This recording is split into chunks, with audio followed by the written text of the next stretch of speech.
Assalamualaikum warahmatullahi wabarakatuh. Aku Alif. Aku Lala. Welcome to our channel Alif Lala. Oke, sekarang di video kita yang part 3 ya. Ini nyeritain gimana sih perjuangan si Lala tuh buat bisa ngedapetin Universitas Brawijaya yang sekarang kan Hamin UTBK sama dia, waktu gimana ngerjainnya UTBK, strategi dia buat ngerjain UTBK.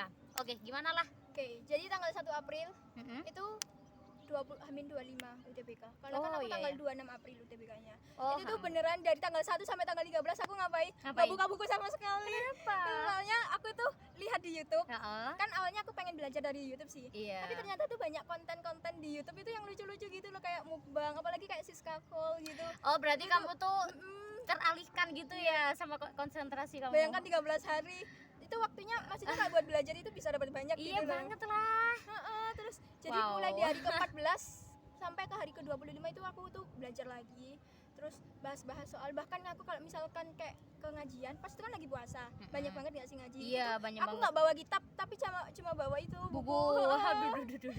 Gitu banget sih perjuangannya. Nah, baru pas Hamin 1 TBK besoknya itu kan harusnya kita istirahat biar fresh gitu ya. Iya. Itu malah aku itu baca semua pelajaran sosiologi, geografi, ekonomi, sejarah, aku baca semua. Sama TPS. Enggak, Cuma cuma TPA itunya. aja. Jadi cuma aku baca yang dari buku yang dipinjeman kakak aku itu. Ya udah itu aku cuma baca aja sih. Dan ternyata pas UTBK-nya itu ada yang keluar kayak wah, tuh kan, makanya kita berusaha terus aja deh, mungkin aja dapat titik terang kan gitu ya. Oke, terus habis itu? Nah, aku pas juga UTBK itu tuh aku lupa nggak bawa tasbih yang cetik-cetik gitu loh. Konten. Ya, konten. Tasbih digital. Iya, tasbih gitu. digital. Jadi dari rumah itu aku berangkat terus nggak bawa tasbih, jadi cuma salawatan terus aja di dalam hati. Biasanya kan kalau misalkan pakai tasbih itu kayak langsung otomatis lebih biar inget gitu kan. Biasanya tasbih digital itu bukan buat kita pamer ke temen kalau kita wirid gitu ya. Tapi emang itu ngebantu banget. Biar kita tuh inget buat terus zikir gitu sih. Habis itu pas kita udah di Unmer, aku lokasinya di Universitas Merdeka. Kamu di mana? Aku di UB langsung sih. Jadi waktu aku ngerjain tuh, wah ini kayaknya calon universitas aku gitu. Aku jadi tuh di Unmer. Oh, kamu di Unmer. Jadi yang sholawatan itu banyak, Liv. Beneran? Yang bawa tasbih itu banyak banget. Kayak wah, aku nggak bawa tasbih gitu kayak. Tapi aku tetap tetap wiritan ya.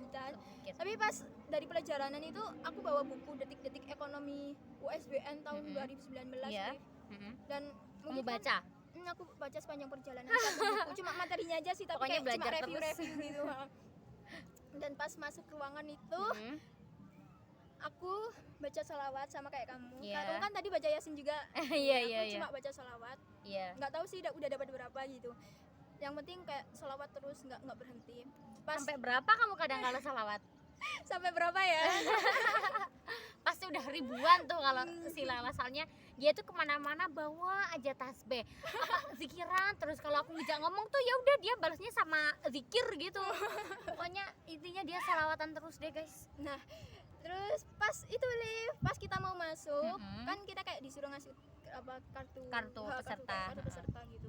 Terus juga ditanyain HP-nya udah dimatikan gitu. Pas aku tadi di ruang tunggu, aku tuh aku silent aja kan, nggak mungkin ini bunyi gitu loh. Soalnya aku juga nggak punya kepentingan apa-apa di hari itu gitu loh, selain cuma UTBK.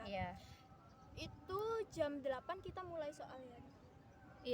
Sampai jam 11-an ya. Kamu tahu di jam 8-an itu aku dapat pengetahuan kuantitatif yang pertama, kayak aku tuh bisa lihat depanku, dia tuh nggak ngerjain matematika tapi ngerjain teks yang panjang-panjang gitu, dan sedangkan aku ngerjain teks yang matematika kayak. Padahal itu salah satu kelemahan kamu ya. Bener banget. Aku selama belajar UTBK nilai matematika adalah yang paling anjlok seanjlok-anjloknya. Dan ternyata pertama kali yang kamu kerjakan ya ada 15 soal, tapi nggak sampai kena mental kan? Kena mental banget. 15 soal.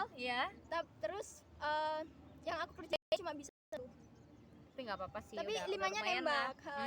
Tapi tetap kamu kerjain semuaan kan? Keren.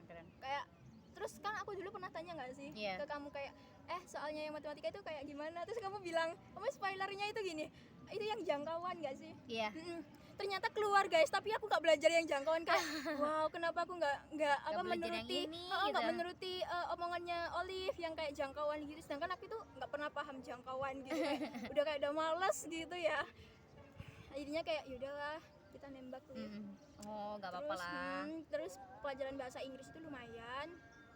Terus kayak pelajaran ekonomi itu kayak aku kayak mangap kayak ini tuh soal apa sih gitu. Kayak aku nggak pernah belajar, apalagi yang sejarah. Kalau misalkan di Zenius itu tuh kayak dikasih tahu materinya tuh ini, sedangkan yang keluar di soalnya itu nggak sampai kayak yang gitu, Liv. Jadi mudah, tapi dia itu kayak apa ya, Liv ya? Sepele gitu ya. Yang kita sepelekan, tapi ya malah yang kita sepelekan malah yang keluar gitu sih. Itu sih kalau aku kayak geografi sama sosiologi ilmu feeling lah, dan aku kayak ngerasa wah nggak lolos ini, aku nggak bisa ngerjain semuanya, bener-bener kayak udah nggak bisa ngerjain semuanya. Tapi sih gitu aja ya, udah gitu aja. Udah. Oke, itu kan keren banget. Jadi apapun keadaan kita, ya udah kita jangan sampai lepas dari buat inget Allah, buat kita yakin gitu ya. Jadi dimanapun tempatnya kalian terus inget Allah, kalian minta bantuan ke Allah, terus sama kalian yakin. Itu sih kuncinya tuh yakin itu ya guys ya. Udah Tapi aku mau ngomong lagi. Iya. Jadi jam 10 HP aku itu alarmnya bunyi, Liv. Dan itu satu ruangan UTBK, itu mereka kayak kaget. Itu suara apa? Ting ding ding ding ding gitu. Kamu bukannya HP-nya ditaruh di luar ruangan ya? Kan di depan komputer gitu loh, Liv. Di depan kelas gitu loh, dikumpulin jadi satu. Oh gitu. Ternyata kalau HP-nya di silent, alarmnya itu bunyi. Dan Iya, kamu tahu nggak? bunyi. Alarm itu aku setel tanggal 25 April H-1 UTBK. Pas itu jam 10 pagi itu aku itu ketiduran dan kayak ngalarm jam 10 itu harus belajar tapi lupa, belum aku matiin gitu. Jadi aku kayak selama nunggu hasil UTBK itu kayak wah, skornya bisa keluar nggak ya Pak? Aku itu ngasih pelanggaran atau gimana gitu. Tapi ya ternyata keluar juga sih. Iya. Dah, biasanya kadang walaupun sepele itu kadang bisa jadi alasan buat gak lolos sih ya. Oke. Sekarang kita lanjut di part 4 ya. Nah, gimana sih detik-detik si Lala ngebuka pengumuman SBMPTN? Oke, tunggu terus video dari kita. Dan sekian dari kita. See you. Wassalamualaikum warahmatullahi wabarakatuh.